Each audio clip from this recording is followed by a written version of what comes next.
É que nem aquela história do gatinho, né, cara? Qual a história do gatinho? Que entregaram pra uma senhora, assim, né, na casa dela, bateram na casa dela. E tinha uma cestinha, sabe, de café da manhã. E aí tinha um gatinho, né? Aí tinha um bilhete escrito assim, não posso cuidar desse gatinho, por favor, fique com ele. O nome dele é Tido. E aí um belo dia o Tido sumiu do cesto. O sexto sentido.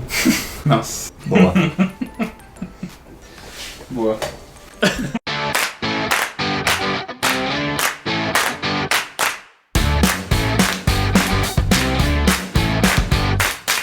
Bom dia, boa tarde, boa noite. Estamos começando mais um Rocks and Spiders. E esse é o nosso vídeo no YouTube sobre filmes de julgamento. Além disso, tem muita coisa bacana nesse vídeo que você não tem nem ideia. Primeira coisa... O merchandise tá tendo aqui, galera. Aqui, ó. Quem quiser camiseta, caneca. Essa estampa também, a gente tá fazendo essa estampa também. É outro nível, assim, né? A gente passou de um nível de 30 seguidores pra 40, a gente já deu um pulo. Outro patamar. Outro patamar. E além disso, face review do Sr. Con, que vai revelar agora. Rufem os tambores. Drum roll!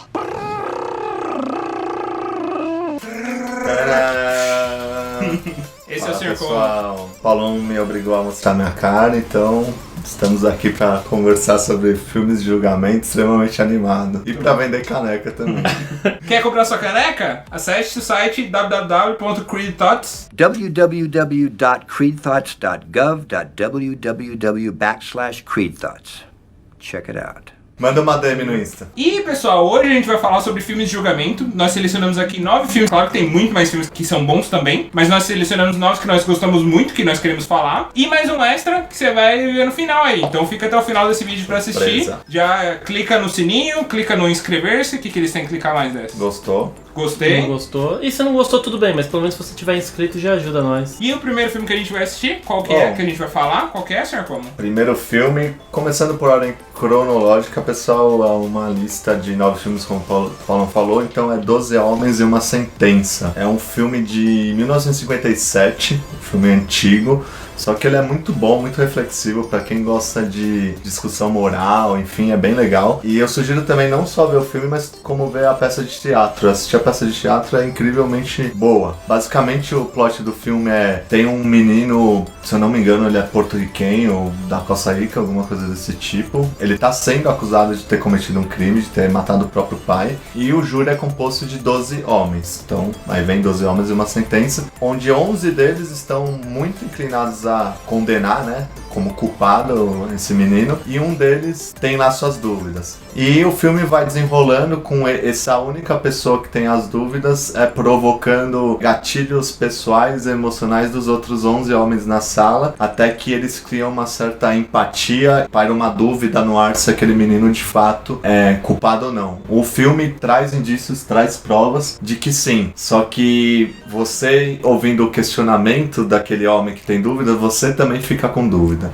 O interessante desse filme é que ele entra na categoria de um podcast que a gente fez, inclusive, de filmes em um cômodo só, né? Assim, tem uma ou duas cenas no começo e no final que é fora, né? Que mostra ali o tribunal. Só que o filme todo é dentro da sala que eles têm que decidir, né? Ele se passa durante 2 horas, o tempo que eles têm que decidir. Cara, muita questão da negociação dele, né? De ele fazer as provocações certas. Você consegue se identificar em vários momentos com personagens diferentes, por motivos diferentes. Eles mesmos vão pensando, pô, mas não tinha pensado nisso que o cara tinha falado, né, e tal. Então, você vê, no começo você não tem esperança de que o jogo vai virar, de que os 11 homens que estão contra vão pro lado do cara que tá com dúvida ainda. E esse é um dos motes principais do filme, né? É se você tem uma dúvida razoável. É isso que você tem que ter. Se você tiver uma dúvida razoável que ele não é culpado, você tem que se opor ali. O filme todo se passa em cima disso e, cara, é muito bom, é muito interessante. E é legal que esse modelo mesmo, ele foi replicado pra várias obras ao longo do século, né? Assim, a gente cansou de ver filmes ou seriados, tem até um seriado da Netflix do ano passado ou retrasado, que eles transformaram uma coisa parecida com essa, tem uma sentença, e você tem várias pessoas que discutem, mas claro que você não acompanha só dentro da sala, que é o caso do filme. Você vê a vida delas, mas enfim, é um tipo de modelo de filme que criou tendências, assim, tamanha o quanto ele marcou, né? Foi um milestone, assim, de filmes de julgamento na época. Here's what I think happened. How can you be positive about anything? I don't understand you people. I mean, all these picky little points you keep bringing up, they don't mean nothing. O próximo filme é o A Few Good Men, que tem uma das falas mais icônicas do cinema, que é: você quer a verdade? Você não pode ter a verdade. You want answers? I think I'm entitled. You want answers? I want the truth! You can't handle the truth! Também conhecido como Homens de Honra, né? Exato. Homens de Honra, sim. No português. Exatamente. É o filme do Jack Nicholson, tem o Tom Cruise no filme, Demi Moore, Cuba Gooding Jr. Cuba Gooding Jr. Você quer a verdade, Exatamente. você não aguenta Você a não verdade. aguenta a verdade. Isso. Exatamente. Exato. E esse filme também é muito interessante porque você também é muito desestimulante, né? Você vê tá tudo jogando contra o time do Tom Cruise, né? Você não tem esperança de que ele vá virar o jogo, mas ele consegue de uma forma psicológica, ele pega no nervo certo do general pra que ele consiga soltar a verdade, né? E virar o jogo. E que acaba virando mais ou menos, né? Porque no final eles esvaziam o julgamento e meio que é desvalidado ali todo o julgamento que é feito. Mas é um filme muito bom, pra mim acho que é o auge do Tom Cruise, assim, em questão de cinema. Teve a atuação da Demi Moore também, né? Muito boa também. Muito boa. Indicações a Oscar, assim, por anos esse filme foi muito falado, assim, pelas atuações. E o Jack Nicholson sempre incrível. Son, we live in a world that has walls, and those walls have to be guarded by men with guns.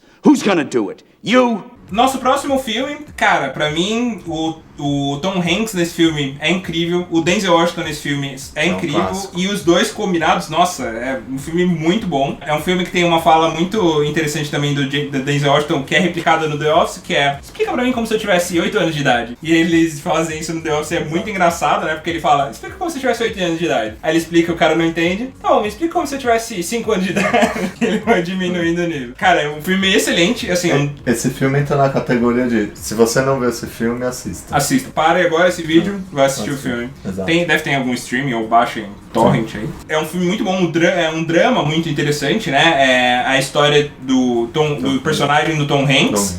Ele tem AIDS, né? Ele é um homossexual. E aí ele contrai AIDS?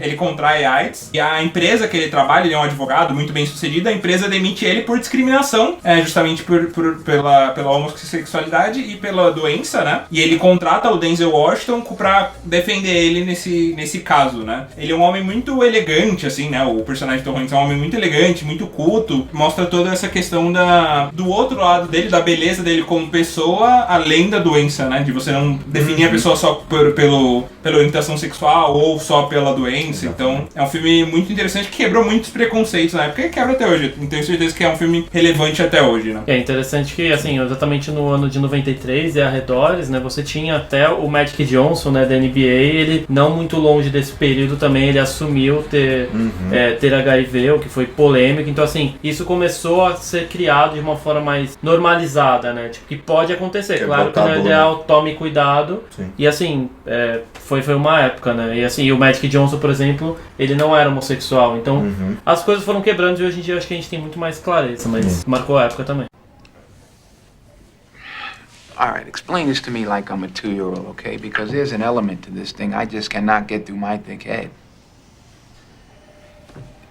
Nosso próximo filme é A Time to Kill, que também, em português... Tempo de Matar. Que é um filme, cara, muito bom. É um julgamento de um homem negro nos Estados Unidos, né? Também é um filme que trata mais a questão do racismo. Ele é acusado de matar e estuprar uma garotinha e tudo mais. Samuel Jackson. Eu não falei o nome dele? Ainda não. É o Samuel Jackson que faz esse personagem. Cara, um personagem muito bom dele, assim, também. Pra mim, uma das grandes atuações dele também. Se bem que é difícil uma atuação ruim dele. Não tem. Diferente do Nicolas Cage, né? E do Keanu Reeves. Ah, eu pensei que não ia surgir. Ataque totalmente gratuito. Inclusive, falando de Keanu Reeves, a Sandra Bullock tá no filme, né? Sandra Bullock e Matthew McConaughey completam esse elenco. Eles são os advogados que pegam o caso desse homem, né? Ele é um homem muito pobre, assim, muito simples, e aí eles trabalham pro bono a favor dele. Ninguém acreditava, né? Ele é acusado, inclusive, pela sociedade. Pô, o cara que matou, né? Ele é muito caçado e tudo mais. No final, não foi ele que matou. Descobrem depois que a pessoa que matou é um crime muito violento, né? Porque eles molestam uma garotinha, jogam ela de uma ponte, né, depois e tudo mais. Mas é uma história muito interessante e você acompanhar a história dele e ver essa virada, né, de descobrirem e a relação que ele cria com a Sandra Bullock, né, e o Matthew McConaughey, que são os advogados, é muito interessante também. Então é um filme muito bom, vale a pena conferir. You my lawyer, ain't you? Yeah. Excellent. Próximo filme da lista é um clássico. Estamos falando de Advogado do Diabo, clássico do SBT, Cine Belas Artes, passar direto. Estamos falando de Al Pacino, só isso, simplesmente Al Pacino. A gente tá falando de uma dupla incrível de atores, né? Que é um dos melhores atores da sua geração. Assim, poderia ter sido premiado que não foi com tantos Oscars. E o Al Pacino, né? Então Exato. eu tô falando do Keanu Reeves. Tá falando do Keanu Reeves. Que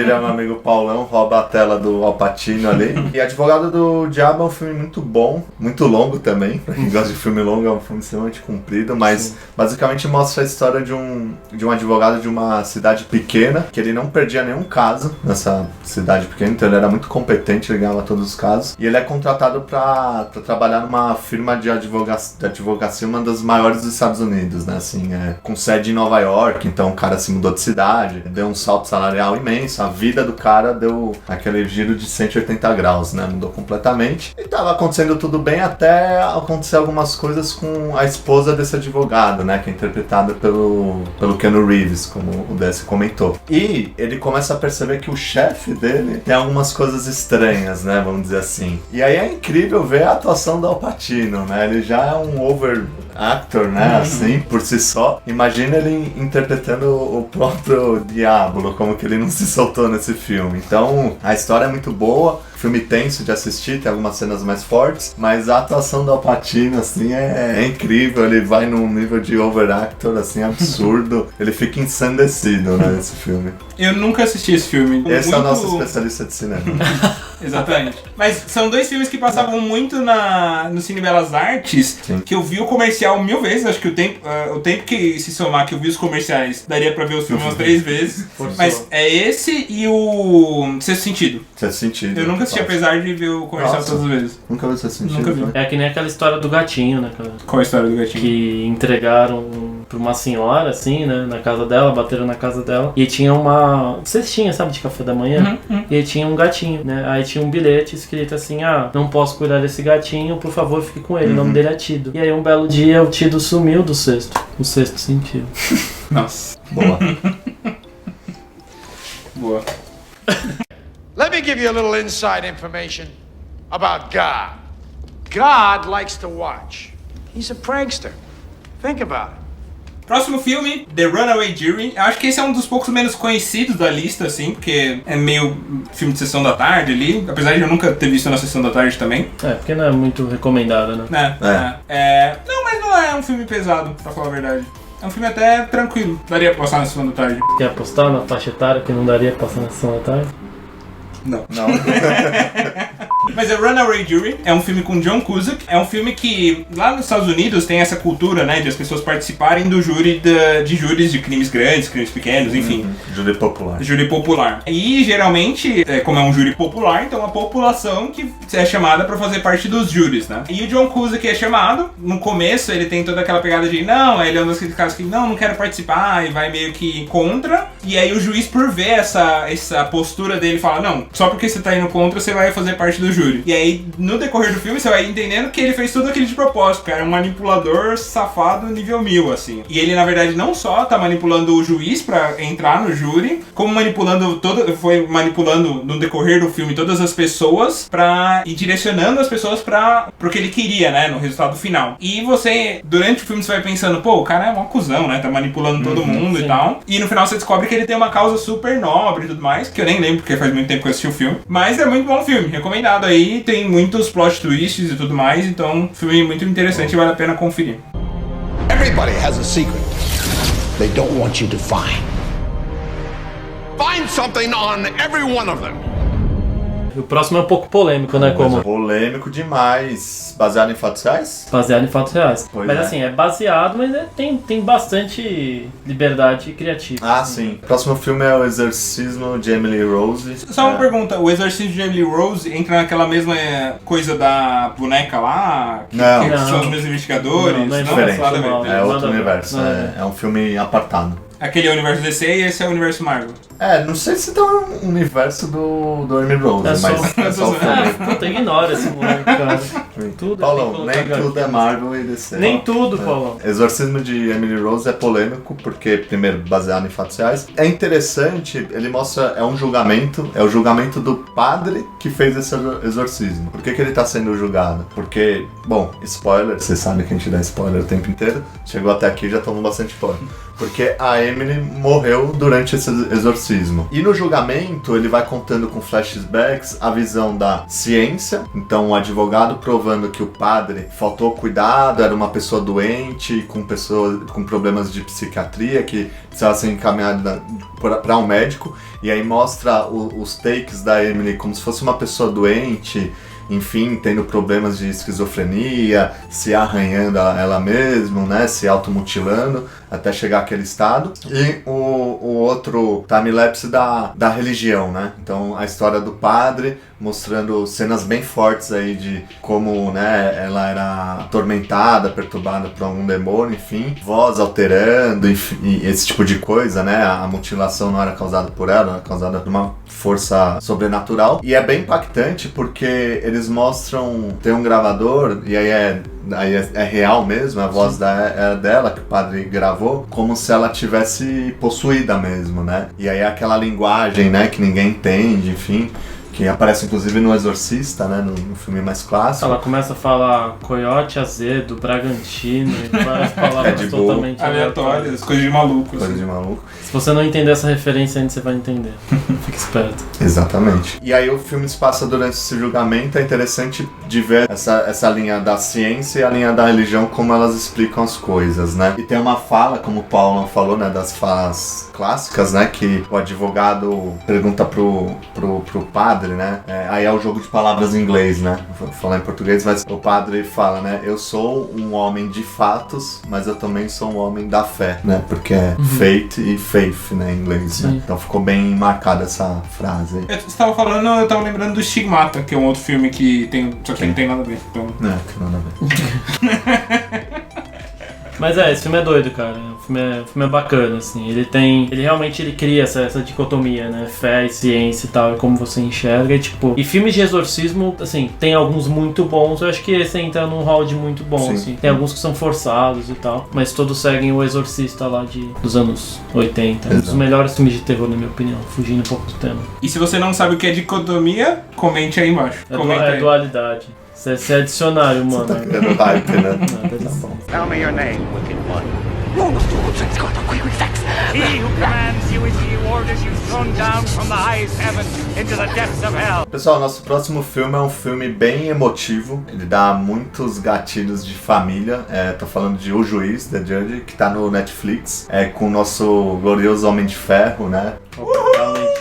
Robert Downey Jr. Bom, Apollo. Muito bom. Ele tá muito bem no filme, como sempre. Ele faz o papel de um advogado, que ele é filho de um juiz. O pai dele, né, um juiz super respeitado na cidade que ele trabalha, enfim, que ele atua, uma cidade pequena. Porém, ele tá sendo acusado de um crime. Junto com essa acusação de crime, ele tá sofrendo com problemas que aparentam ser Alzheimer, né? Ele tá com falta de memória, ele sofre acidentes, né? Ele não consegue ir no banheiro sozinho, e o Robert Downey Jr. ele se reaproxima do pai. E nessa reaproximação a gente acaba descobrindo que eles tiveram vários conflitos durante a adolescência dele, de criação. O pai dele tinha um filho predileto, que era o irmão mais velho do Robert Downey Jr. E você descobre que teve um acidente ali envolvendo a família. Não vou dar muitos spoilers pra não estragar a experiência, mas é muito emotivo.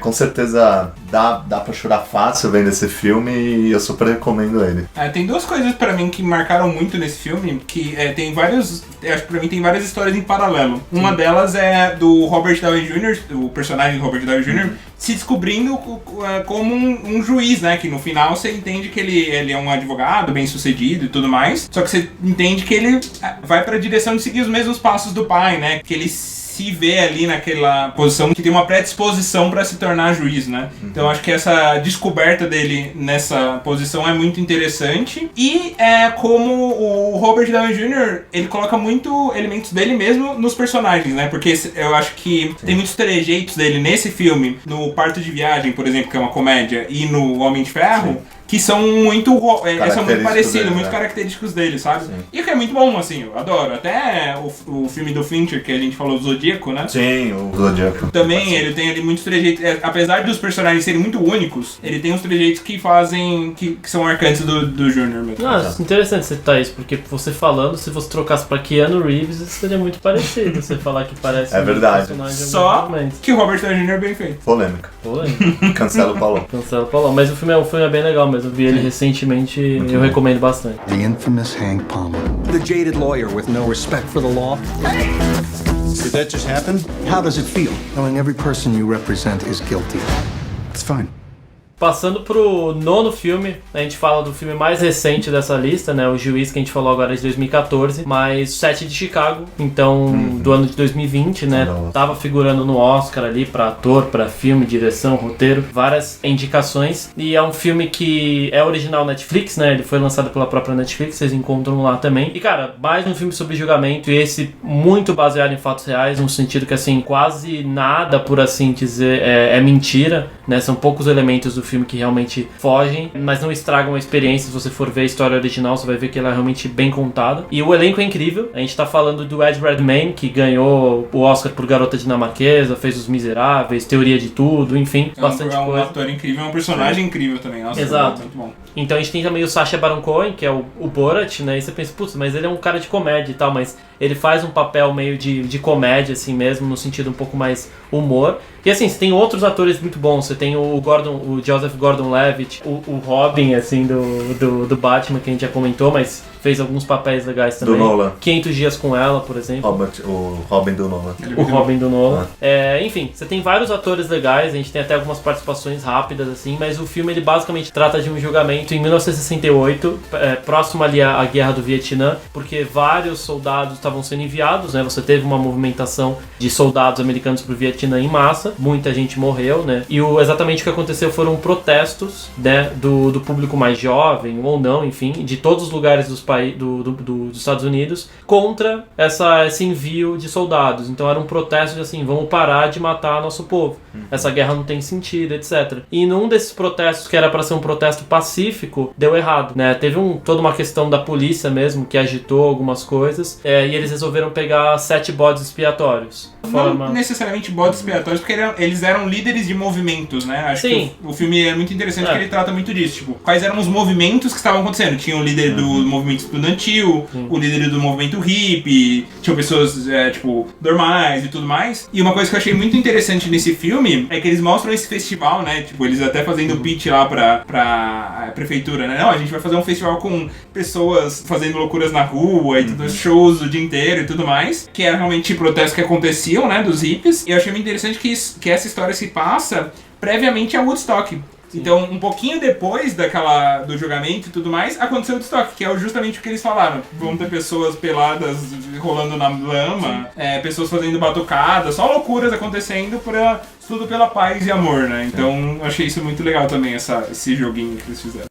We want to underscore again that we're coming to Chicago peacefully, but whether we're given permits or not, we're coming. E com isso a gente acaba os nossos 9, né? A gente falou de 9 filmes de julgamento propriamente dito, e todos esses que a gente citou, eles giram em torno realmente do julgamento, só que a gente resolveu trazer um extra aqui, que é um filme que ele não necessariamente gira o filme em torno do julgamento, mas tem um julgamento importante, que é o Auto da Compadecida. Não sei, só sei que foi assim. Que é só o julgamento final. Exato, assim, a gente só tem o final, né? Então a gente tem um elenco muito legal também, quando você pega esse material brasileiro. A gente tem atuações ótimas do Celton Mello e do Matheus Nastergaile. Então tem outros atores Fernanda também. Montenegro, né? Fernanda Montenegro, você tem o Marco Nanini. A gente tem o Maurício Gonçalves também, que atua como Jesus Cristo. Enfim, você tem vários atores e atrizes muito bons. E assim, a gente tem toda a questão do filme, né, que passa um pouco da vida dos protagonistas, né, o Celton Mello e o Matheus. Você tem toda a questão dos cangaceiros, você tem eles brincando com a mulherada, né, uns tentando algumas coisas, umas malandragens. Assim, você tem várias coisas bacanas, dá muita risada no filme também. Mas ao final você tem toda essa questão, né, céu e inferno. Um tentando puxar pra cada seu lado, Jesus tentando ser, né, essa figura mais neutra, mais polida. E o diabo, não, porque eles fizeram isso daqui, mas foi tão ruim assim, né? Então eles criam toda essa discussão em cima de um negócio que deveria ser um absurdo, mas é feito de uma maneira muito legal. O legal, muito interessante é essa dualidade, justamente, né? Porque durante o julgamento inteiro, né, do julgamento final, você tem essa dualidade, e depois que eles, dando spoiler do final do filme, depois que eles voltam, né, ele tinha que perder pedacinho do couro, né? Então, e aí tem aquela malandragem nordestina, né? Não, mas é o couro, mas não pode ter nenhuma gota de sangue. Então se você vai conseguir tirar o couro sem sangue, aí pode, senão não. Então mostra a malandragem, só que também depois mostra a grande bondade deles, né? Que eles têm lá um pedacinho de pão e não, vamos compartilhar, né? Que aí vem o pobre pedindo e tudo mais, que você sabe que é Jesus. Sim. E eles, vamos compartilhar, toma aqui um pedacinho do pão. Então tem a malandragem do brasileiro, mas tem também a super bondade, né? Acho que isso é bem interessante. Foi essa comida quase toda. Deixa, ele também é filho de Deus. Jesus às vezes se disfarça de mendigo para testar a bondade dos homens. Pode até acontecer, mas aquele ali não era não. Mas como é que você sabe? Jesus? Pretinho aquele jeito? Então é isso, essas foram as nossas 10 escolhas. Olha o nosso merchandising nas redes sociais. Comente aqui embaixo se você concorda com a nossa escolha de 10 filmes. Nem foi a escolha de 10 melhores, foi isso que a gente curte. Mas comente se a gente esqueceu de algum, se tem outros que são legais e recomendo pra gente assistir, inclusive. E acompanhe a gente nas redes sociais.